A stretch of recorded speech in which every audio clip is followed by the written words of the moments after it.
오늘은 착각에서 벗어나 참된 신앙으로, 착각에서 벗어나 참된 신앙으로라는 제목으로 말씀 함께 나누도록 하겠습니다. 오늘은 누가복음 20장 9절에서 18절의 말씀으로 생각을 해보겠습니다. 본문에서 예수님께서 한 비유를 들어서 말씀을 하시는데, 이렇게 말씀하시는 이유는 당시에 종교 지도자들이 계속해서 예수님에게 대항하고 또 여러 가지로 책 잡으려고 하기 때문에 예수님께서 이 비유를 들어서 말씀을 하신 겁니다. 포도원의 주인이 농부에게 자신의 포도원을 맡기고 타국으로 가게 되는데, 시간이 되어서 주인은 마땅히 이제 받을 소출을 얻기 위해서 종들을 보내게 됩니다. 근데 농부들은 그 주인의 종을 때리고 모욕하고 빈손으로 돌려 보내는 것이죠. 결국 주인이 아들까지 보냈지만 농부들은 오히려 그 아들을 죽이고 이제 포도원을 차지하려고까지 무서운 계획을 세우게 됩니다. 이 비유에서 주인은 하나님이시고, 포도원은 이스라엘의 백성, 곧 하나님의 백성인 공동체를 상징을 합니다. 그리고 종들은 하나님께서 보내신 하나님의 대언자들이죠. 메시지를 전하는 사람들. 그리고 농부들은 당시 유대인의 종교 지도자들, 그리고 제사장들과 서기관들을 상징을 합니다. 그들은 하나님께서 맡기신 이 공동체를 마치 자기인 것처럼 착각을 하고 하나님의 권위와 소유권을 인정하지 않았습니다. 구약의 선지자를 통해서 말씀하셨던 그 하나님을 거부하고 그런 사람들을 박해했습니다. 결국 메시아로 오신 예수님마저 배척하고 죽이려 오는 그런 계획을 세우게 되는 것이죠. 그래서 그들을 두고 예수님께서 그들의 외식을 책망한 그런 비유입니다. 자, 그렇다면 오늘 본문을 통해서 이 본문은 우리에게 어떤 의미가 있을까 하는 것이죠. 첫 번째는 우리도 하나님의 소유를 마치 우리의 것이냐 착각하고 있지는 않는지 돌아봐야 한다라는 것이죠.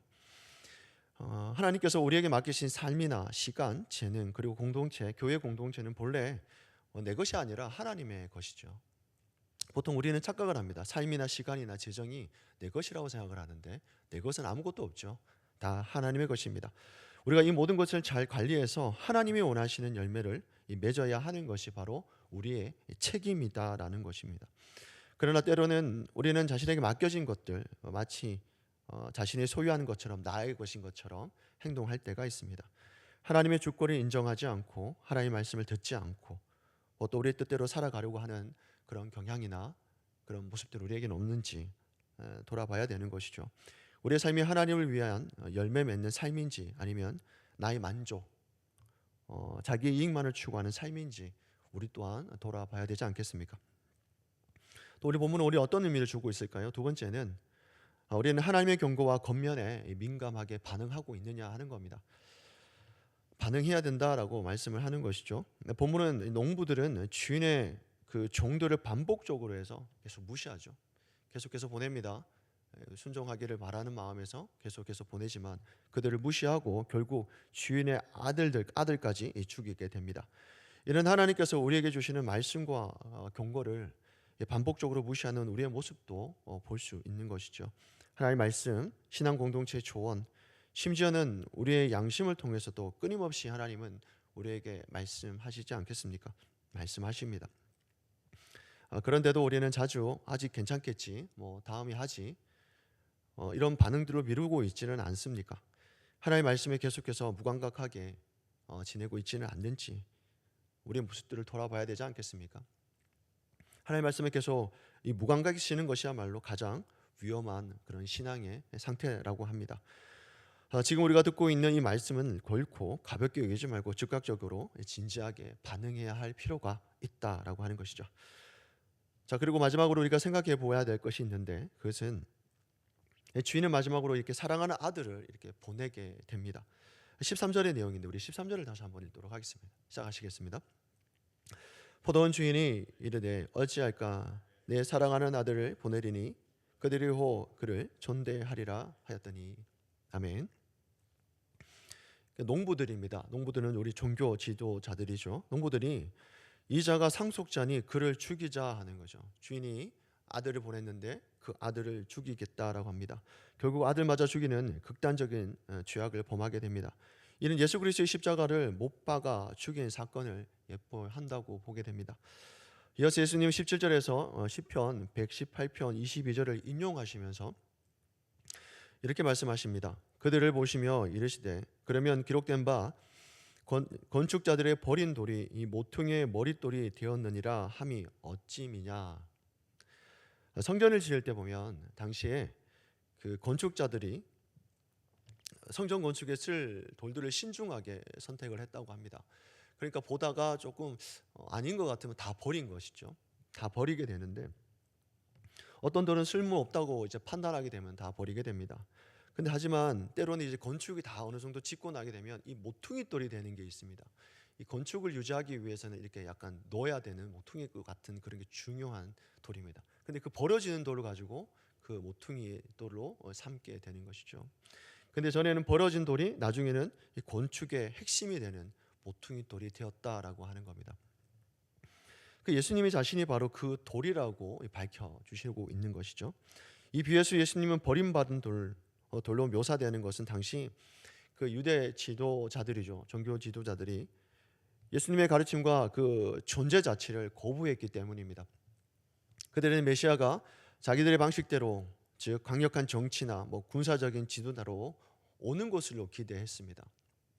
그러나 예수님은 고난받고 겸손하고 또 십자가에 죽으시는 그런 방식으로 오셨기 때문에 그들은 예수님을 인정하지 않는 것이죠.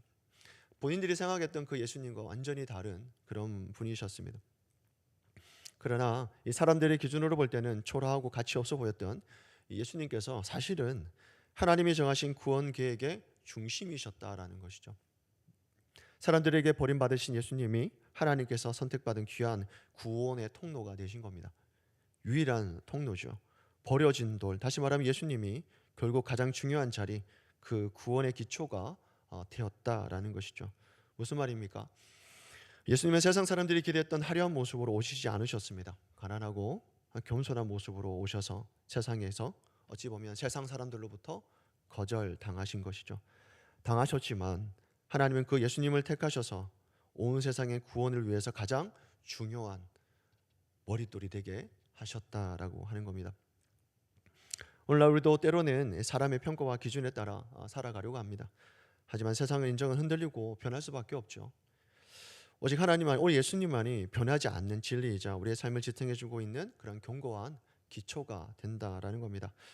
우리가 예수님의 머릿돌을 삼으면 세상의 흔들림 속에서도 안전하게 서 있을 수 있다라는 것이죠. 우리가 이 땅에서 살아가는 삶의 이유가 뭐겠습니까? 예수 그리스도 아니겠습니까? 우리가 구원받고 하나님의 자녀로 삶을 유지할 수 있는 것, 예수 그리스도라고 하는 것이죠.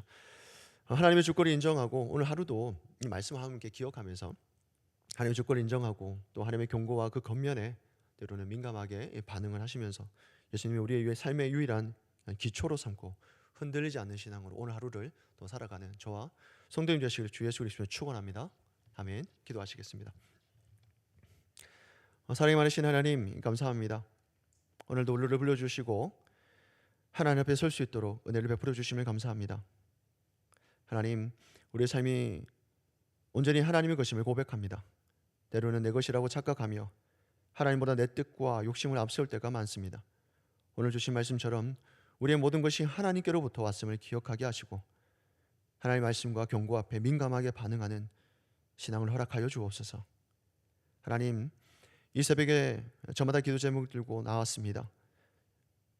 우리의 작은 시름조차 들으시고 우리의 마음을 헤아시는 하나님, 성도들의 기도 하나하나를 들으시고 응답하여 주옵소서. 연약한 자들에게는 위로와 회복을, 어려운 가운데 있는 자들에게는 소망과 해결함을, 간절한 소망을 품는 자들에게는 주님의 선한 응답을 허락하여 주옵소서. 하나님, 우리의 인생을 흔들리지 않게 붙들어 주시는 분은 오직 예수 그리스도 한 분임을 고백합니다. 예수님 인생의 머릿돌로 삼아 어떤 상황에서도 흔들리지 않고 견고히 서게 하여 주옵소서. 오늘도 우리의 삶 가운데 역사하여 주실 줄 믿고 감사와 찬양을 올려드리며 예수 그리스도 이름으로 기도드리옵나이다. 아멘.